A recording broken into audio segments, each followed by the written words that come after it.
ឲ្យបរិមាណនៃតាមផ្លែហ្នឹងក៏វាមិនបានល្អដែរហើយមួយទៀតណាទី4នោះគឺទំហំផ្លែណា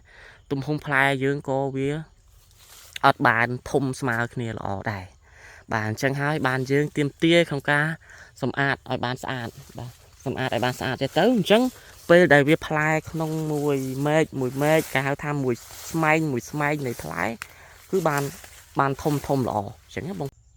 បាទសូមជម្រាបសួរពុកម៉ែបងប្អូនទាំងអស់គ្នាបាទជួបខ្ញុំក្នុងវីដេអូនេះគឺចង់នាំបងប្អូនឲ្យមកមើលគំរូនៃដើមមានក្រអូបដែលយើងបានសម្អាតមែកតុបតែងមែកក្នុងការទាញផ្កាក្នុងខែ9ដោយសារយើងត្រៀមទុកមុនអញ្ចឹងហើយចង់នាំបងប្អូនឲ្យមើលពីរបៀបតែងហើយនឹងមើលគំរូដើមថាយើងតែងបែបណាដើម្បីឲ្យវាស្រឡះល្អហើយធ្វើបែបណាដើម្បីឲ្យពេលដែលយើងចាក់អុកម៉ូនទៅមានយើងវាចេញផ្កាហើយវាបានផ្លែក្នុងមួយមែកបានច្រើនអញ្ចឹងណាបងប្អូនទាំងអស់គ្នាបាទអញ្ចឹងដូចជាគំរូនេះគឺគំរូដែលខ្ញុំបានតុបតែងមែកហើយគឺយើងមើលទៅវាមានចន្លោះមែកមានអាចនឹងពន្លឺជះចំដងដើមហើយវាមើលទៅរាងស្រឡះបាទពីព្រោះដែលយើងធ្វើឲ្យស្រឡះចេះដើម្បីការពារពេលដែលយើងដាក់ចេញផ្កាចេញផ្លែមកកុំឲ្យមានពពួកសត្វល្អិតវាមកសង្ងំខ្លួនក្នុងស្លឹកដែលយើងទុកស៊ុបទ្រុបច្រើនហើយមួយទៀតធ្វើឲ្យដើមវាទទួលបាន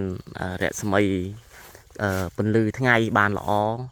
ហើយមួយទៀតធ្វើឲ្យដើមយើងវាបានរឹងមាំល្អបាទហើយនឹងវាមានអត្ថប្រយោជន៍ជាច្រើនទៀត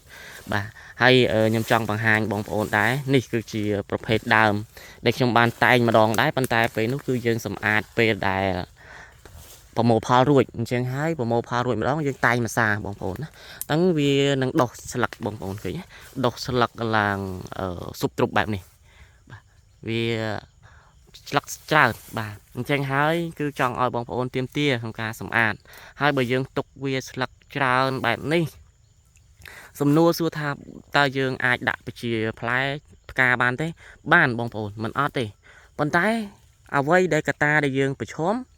ទី1គឺយើងត្រូវប្រើអរម៉ូនឲ្យរៀងច្រើនមានន័យថាប្រភេទស្លឹកច្រើនបែបនេះអញ្ចឹងពេលដែលយើងចាក់អរម៉ូនគឺយើងត្រូវការទី1ប្រើបរិមាណថ្នាំអរម៉ូនហ្នឹងឲ្យច្រើនបានអាចទាញផ្កាទាញអីបានហើយទី2ធ្វើឲ្យសត្វល្អិតសង្ងំលាក់ខ្លួនបាទនៅក្នុងដើមហ្នឹងធ្វើឲ្យវាចាំបំផ្លាញពេលដែលវាចេញផ្កាចេញផ្លែមកហើយទី3មួយទៀតនោះគឺពាក់ព័ន្ធជាមួយនឹងផ្លែពេលដែលយើងទុកផ្លែដើមច្រើនបែបនេះគឺវាចេញផ្លែមកវាអត់បានល្អដោយសារវាមានមែកល្អិតច្រើនអញ្ចឹងមែកល្អិតហ្នឹងក៏ពេលដែលយើងដាក់ផ្កាផ្លែគឺវាចេញដែរបងប្អូនណានេះដូចជាមែកល្អិតចេះមែករៀងល្អិតចេះ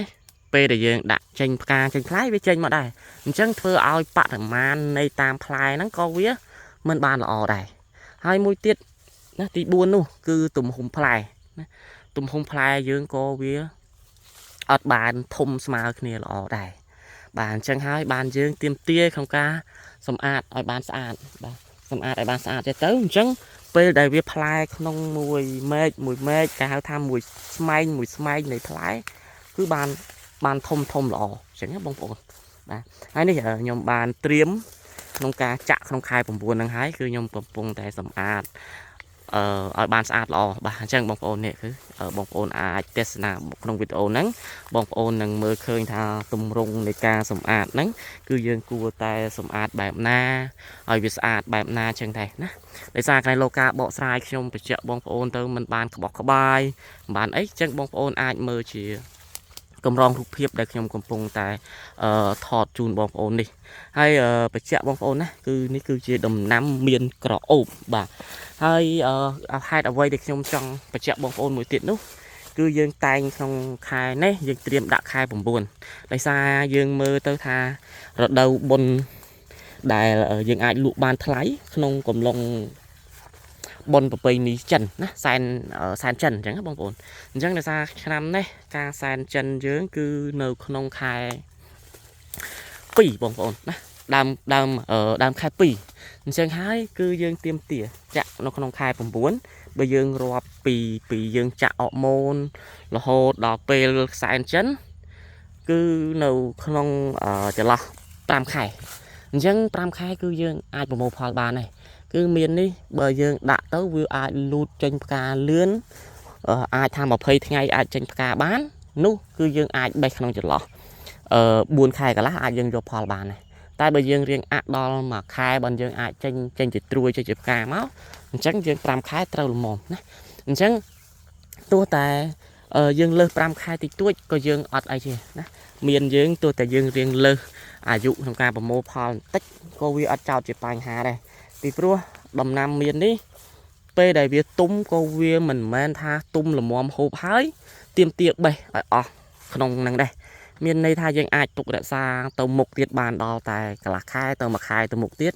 có vì ở trao chỉ bài hà đại bóng ổn nè còn tại vì riêng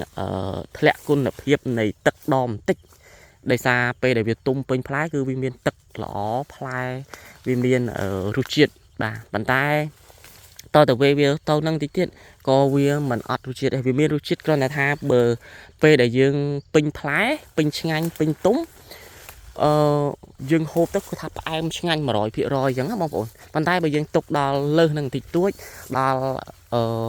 dạ pe lơ để vì tôm nâng dạ pe là khai tôm khai vì nó em nhanh đấy kia bàn tay con tha vì lẹ tha ai nó sao từ cao sụp phía rồi này rồi chuyện mồn bạc chẳng sum núa xưa tha tá dương ai nào lụa lơ tìm xà bán được kia mong ổn hai sủng bò với con nâu tại sao sát lọ thì dương thai tôm đã tực đợt đo bà hai bà sân chi miên sạch chẳng ray mà biệt biên để chỉ từng câu đấy dương thai tôm với bán sát sủng bò anh nâu sát hai tịp xa hay rít thông dương muốn tịp xa có kế từ tuôn không ca phải chia tình dương do từ lụa đại bóng ổn bà chẳng nhóm trăng phải chạy cả lại năng muối cứ đầm nam miên của dương vì lọ và xa tha tung hái riêng ai bật tò bàn nè bật tò bàn tục nó lỡ đào nắng thì dẹp về bàn từ cả lá khai tầng khai một tiệt chẳng hái ban chia dương đặt tầm râu bởi thà buôn khai cả lá không ca ai của một họ bán con tái đo pe dương đặt đo tầm râu làm khá hình chân dương ai tha cả lại lô vì không ca tranh dư bản tích bà pe khác bóng ổn dương đạn mình ai thắng trâu tam chật dương để đạn trên ca màu prao đuôi chật dương đây bóng ổn đấy về khác bên miền cả ta thua một chiết bà còn tạ cả ta ca sự thiết bà ca sự thiết đánh máu vừa ao miền dương cầu vi tranh ca về khác cầu vi riêng đồng na tranh tao cầu vi miền là cao than lực pe bản tịch bản tuổi đài chẳng bóng ổn bà bờ sân thì ca sự thiết ông nói phal và xa miền plieng miền tập trục chuom rư cổ cao tha ca sự thiết đó có mọi đau có mọi ep mà xong rum này vì nấu vì ruột bán p để dựng đã play trên cá cứ đã pliêm vì tranh pliêm hai trâu chỉ muối nắng nè ngày khai để dựng chọn bàn là ngày bà đại xa bộ đầm nam dương đấy cứ đầm nam dương bánh chía ôi việc bàn trâu từ tạm rồi đầu ca là dương chọn bàn bóng ồn hay mình ban tháo dương bị chia ban để còn long khai bốn khai đó ấy ở tây bóng ồn á miền hai dương bị chia không khai na có bàn đây xong khăn lơ slắc lơ trui để dương thai tòm bà thai tòm vì ở bàn lõ dương ai bị chia ai ấy bàn từng bà hay môi tiết đông nam miền đi đấy đây xa vì miền ở đồng lai tịp xa bóng ổn vì mình miền đồng lai tịp xa pua đôi chia tụ ren ấy thế bóng ổn còn tai bờ dương cất tới vì chia đồng nam muối đài bóng ổn với chia bồ rót khmai dương miền ập bay dùm nước trong ca dọc tư thôi ca đồng vai san pren bà mình xem hái tua tây dương mình miền chỉ không rót đâu bồn thà bồn sản chân rư có bồn trôi nam khmai rư có bồn bờ ni chiết dương thế có dương ai đã phải chia hay không lụa không tìm xa bạn này đây xa bom ôn phải chia bộ loạt dương để trong lực lang thằng mục trắng cứ quát vô từ đồng vai nó ngày sờ bà chẳng không mùi khái quát miền buôn sờ bà chẳng quát có tình dương tự đặt lơ hưng lơ ấy đồng vai đây chẳng bà sân chơi dương miền play miền ấy cục rồi đấu có dương ai lụa ban chỉ riêng rồi hồ đài bà còn tay về miền cả ta mùi tiết đấy miền dương chỉ miền không cả bình chia vô phái dương thôiอย่างណាកុំឲ្យបុកជាមួយនឹងមានធម្មជាតិដែលបងប្អូនប្រជាពលរដ្ឋយើងខ្លះគាត់ដាំនៅមុខផ្ទះមួយដើមពីរបីដើមអីបាទតែខ្លះគាត់ដាំអាមានកោបដែលមាននេះដែរមានគេហៅថាមានខ្មែរបុរាណយើងឬក៏មានកោះកបីអញ្ចឹងបុកតម្លៃកន្លែងហ្នឹងយើងវាតម្លៃយើងរៀងធូរថ្លៃបន្តិចអញ្ចឹងបងប្អូនអញ្ចឹងហើយដូចជាតួយ៉ាងខ្ញុំអញ្ចឹងឥឡូវនេះមានកោះកបីមានអីហ្នឹងគាត់ចាប់ផ្ដើមមានផលតែខ្ញុំអត់បជាយកផលទេបងប្អូននេះគឺខ្ញុំត្រៀមវិញខ្ញុំត្រៀមទៅចាំយកនៅក្នុងខែ2បាទភាសាខែ2ខ្ញុំដាក់ច្រើនបងប្អូនដាក់ច្រើនមែនទែនអញ្ចឹងនៅក្នុងខែ2ខ្ញុំដាក់ផ្លែច្រើនបងប្អូនដោយសារដំណាំមានខ្ញុំក៏មានរៀងច្រើនដើមដែរហើយក៏ដំណាំអាយុកាលធំបាទអញ្ចឹងដូចដើមនេះអីអាយុកាលធំអញ្ចឹងក្នុងមួយដើមយើងបានផលច្រើនដែរបងប្អូនណាហើយក៏យើងមានច្រើនដើមអញ្ចឹងហើយនៅក្នុងខែ9យើងបជាយើងត្រៀមនៅក្នុងខែ2ហើយក្នុងដាក់មកវគ្គទៀតខ្ញុំត្រៀមនៅក្នុងដាក់ខែ11ដើម្បីយកក្នុងចូលនេះចូលឆ្នាំខ្មែរយើងបន្ថែមទៀតបងប្អូនណាអូខេសម្រាប់ក្នុងវីដេអូនេះខ្ញុំមានជាការចែករំលែកឬក៏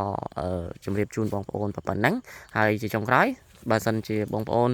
ចង់បានទស្សនាវីដេអូក្នុងការបច្ចេកទេសដំណាំមៀនសូមបងប្អូនជួយចុច Subscribe និងចុចសញ្ញារូបកណ្ដឹងហើយនឹងទទួលបានវីដេអូខ្ញុំថ្មីបន្ថែមទៀតអញ្ចឹងចុងក្រោយជម្រាបលាអរគុណច្រើនពុកម៉ែបងប្អូនទាំងអស់គ្នា